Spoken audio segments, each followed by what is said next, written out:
Olá, de volta ao Araçatuba SA, hoje com a Viviane Melo e com o Winington Miranda, o Tom, e a Vivi, da Biofísio Saúde. E a pergunta que a gente deixou no bloco anterior, para esse bloco mercado, foi: qual é o mercado? Né? Quem é o cliente? Né? Quem é o cliente? Quem usa o home care? São os bebês, entre parentes as mães, né? Porque o bebê, coitado, não tem como ligar lá. São os idosos que mais usam home care. Então, ou seja, é o neonatal e a geriatria ou não? Tem muito mais mercado. Eu queria até dar uma complementada. Na verdade, assim, como a gente está falando até da história, quem que começou usando home care e como é que está hoje? Quem que usa hoje? Como é que está essa faixa aí, segmentação? Okay. Bom, o home care, na verdade, ele teve o início, a ideia inicial dele, ele foi iniciado para deshospitalização. A gente usa essa palavra. O que é deshospitalização? É você tirar um paciente que está crônico dentro do hospital e levar ele para casa. Tá? Isso já era feito, sempre foi feito pelas famílias antigamente. Mais abastadas. Mais abastadas, exatamente. E o que a gente começou a ter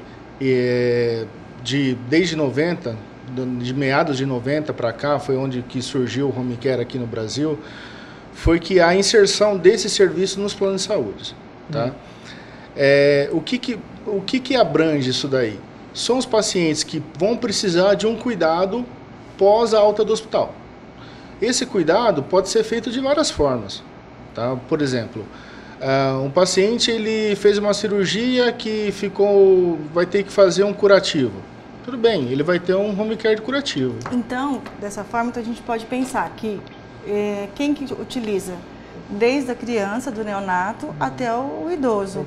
Toda a faixa etária. Mas no caso de vocês começaram com que perfil de cliente? Então, a fisioterapia especificamente já é uma coisa, é um plano que trabalha mais nas doenças crônicas. Tá. Né?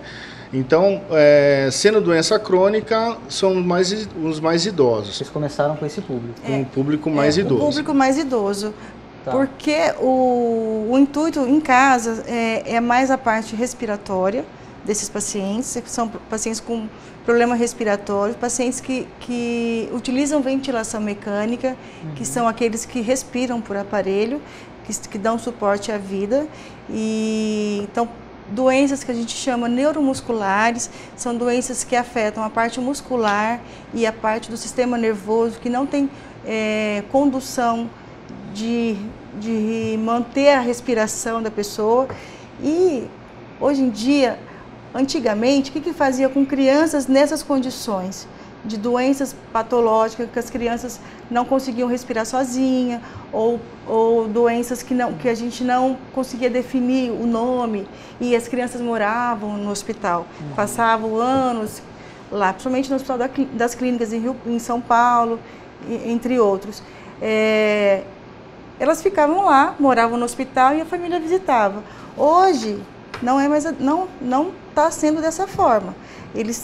Existe um programa, tanto pelo SUS quanto pelos planos de saúde, né, se a pessoa tiver, que essa criança vai para casa e recebe todo o apoio necessário.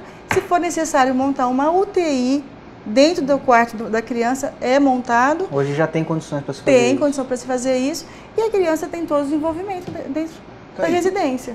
Você estava dizendo um pouco antes, no bate-papo nosso, que a Nathalie usou o home care em São Paulo, assim, já adulta, quando quebrou a... Não, foi, eu acho que ela ficava muito no computador, na época de mestrado e tal, então eu fazia fisioterapia em Ou seja, não é só bebê e idosos que podem necessitar de um home care. Em toda a faixa etária, muito provavelmente. Sim, sim. Porque a questão, me tira uma dúvida, assim, agora técnica. Técnica e de pai fresco de novo.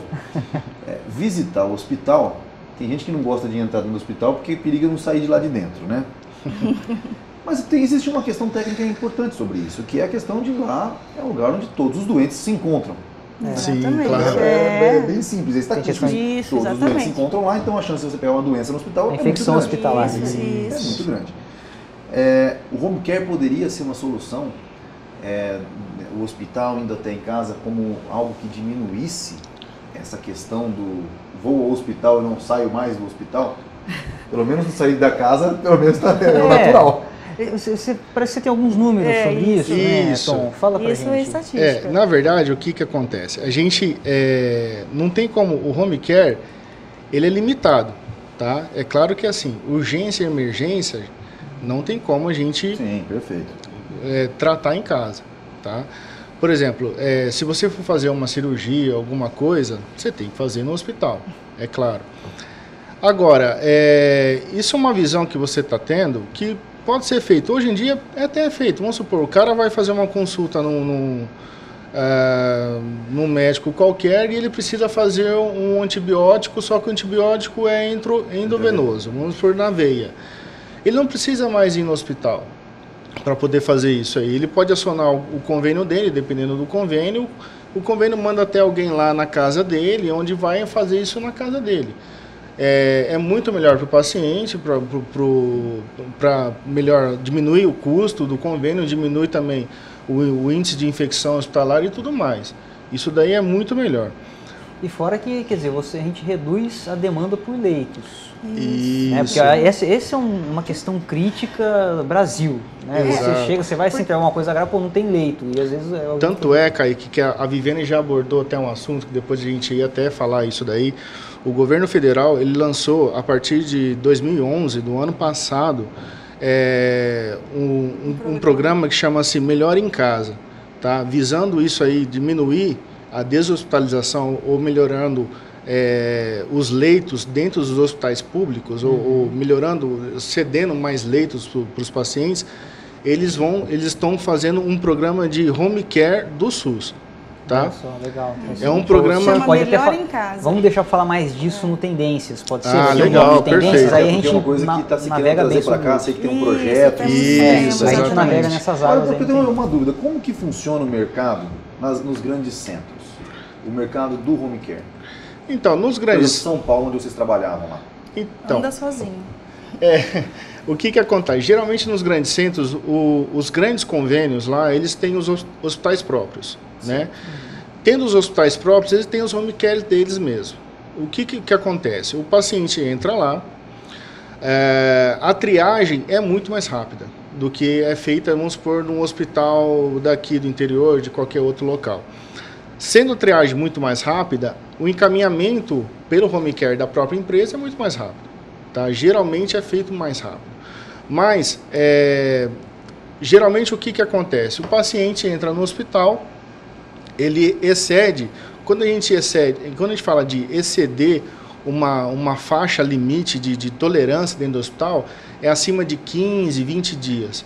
Esse paciente ele começa a ficar mais crônico. Esse paciente é mais suscetível a infecções hospitalares e tudo mais. Esse paciente ele tem que ser investigado com mais calma e aí ele pode ser investigado pela equipe do hospital para poder ser encaminhado para o Geralmente o hospital tem uma assistente social que faz isso. Quando o tempo de internação está passando de mais de 15 dias, esse paciente já é triado pela assistente social para ver se o porquê desse prolongamento da internação e será que esse paciente tem possibilidade de home care? Vamos avaliar. E aí ela vai conversar com o médico assistente do paciente. E aí esse médico assistente ele já vai estar orientado nos grandes centros a fazer o pedido, porque o home care ele só pode ser solicitado com um pedido médico. Só o médico que pode fazer o pedido para home care. É porque tem uma questão de responsabilidade muito grande. Exatamente. Aí, eu acho que talvez seja uma das maiores polêmicas do mercado. Né? E às vezes, talvez no interior, isso não seja tão com essa facilidade toda, como é no grande centro, porque talvez a gente não tenha essa política, assim, essa facilidade, esse conhecimento do médico sobre o home care. A própria estrutura, porque assim, é um mercado jovem. Sim. Eu diria que adolescente, é um mercado adolescente, na pré-adolescente, né? Surgiu no mercado, 16 anos, não é criança. Em termos de mercado... Eu estou matutando números aqui para fazer uma pergunta para o próximo bloco.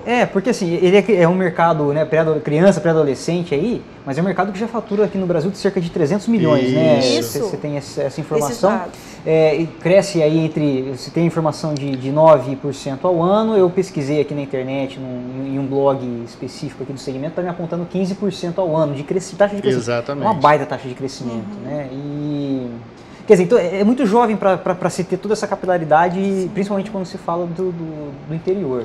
Agora, assim, uma coisa que eu achei muito interessante, ainda falando do aspecto mercado, é essa questão da deshospitalização e da redução de custo.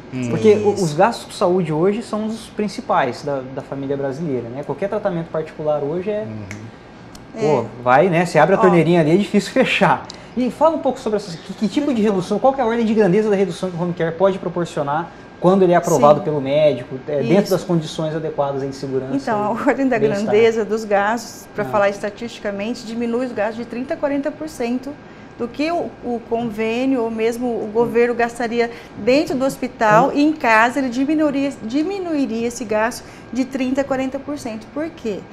Porque no hospital ele vai estar pagando a hotelaria desse paciente, ele vai estar pagando o procedimento do técnico que vai atender, a visita da enfermeira que vai até a fazer a avaliação, o profissional, o fisioterapeuta que atende o paciente, ou nutricionista que vai fazer a dieta do paciente, a pessoa da nutrição da copa que vai servir a parte todos esses serviços são cobrados. Todos. Então, não é só ele ficar lá deitado no leito, às vezes o paciente recebe oxigênio, o oxigênio por hora, tantos litros por minuto, tudo isso é cobrado.